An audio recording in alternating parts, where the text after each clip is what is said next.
Coach, congratulations, win 201, I 201. guess. Yes, No? sir. For you as a coach, how are those milestones like 200? Are those important? Do you think about those? You think about them as they're coming. Um, it speaks to longevity and consistency, and, kind of feeling like I'm still young. Um, I think it's a great accomplishment, but I wouldn't have been able to do it without the great families, the great administration, great staff. Like I've just been really blessed to have be surrounded by really good people. It's hard sometimes to keep coaches in high school sports. You've been here, is it Since 2012.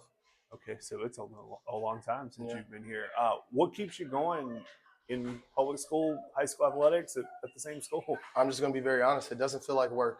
I get to come into work every day, and I get to build a relationship with my coworkers and the students. And we have a bunch of students back from college now because it's Thanksgiving break, and you just get a chance to build those relationships. And I don't have every I don't get to make great money, but I have everything I need and most of the things I want. So just that's what keeps me coming. Just the relationships that I've been able to build over the years. And you're a product of Wake County Schools, Yes, sir. as well, Leesville. Uh-huh.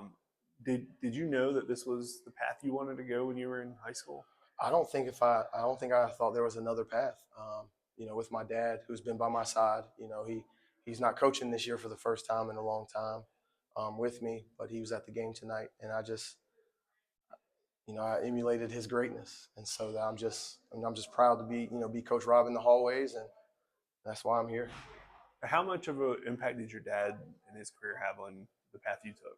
I mean, I just didn't think there was anything else. I thought I was going to play professionally overseas and then coach high school basketball. I think eventually there's part of me that wants to dip my toe in the college water. But right now I have a high school sophomore, and she goes here to Panther Creek. So I just want to be able to ride with her to school every day, and maybe cross that bridge when it comes. And you went through the path that a lot of kids playing sports today want to do: go to college, You went overseas. Mm-hmm. What do you know about that whole thing now that you wish you knew when you were at Louisville? I think part of me, Coach Purnell out of college gave me an opportunity to be on his staff, but I wanted to play. I was stubborn, and so maybe if I could go back and do it now, especially in these times where if I was an ACC starter, I'll have a little nest egg to fall back on. I probably would have done things different, but I wouldn't change anything that I've done. Has the changes in sports over the years with NIL and all that stuff now on the high school level, has that changed anything for you as a coach? No, I'm happy that those kids get an opportunity to leave college with something. I just hope that they leave with like learning how to use their money and let it work for them, and that they get to start with a nest egg that I didn't.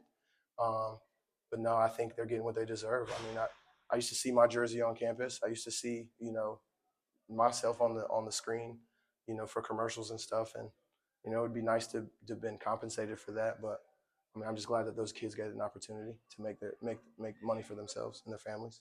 When you're coaching here at Panther Creek, what is your approach as a coach dealing with players? Not necessarily the X's and O's, but like the relationship side of it. It's just development. I want my players to develop as basketball players, but as young men. And you want them to learn discipline and having to do things when you don't want to do them, and do them the right way, and have some accountability. So that's just my approach, and I think the wins come as a result of that approach.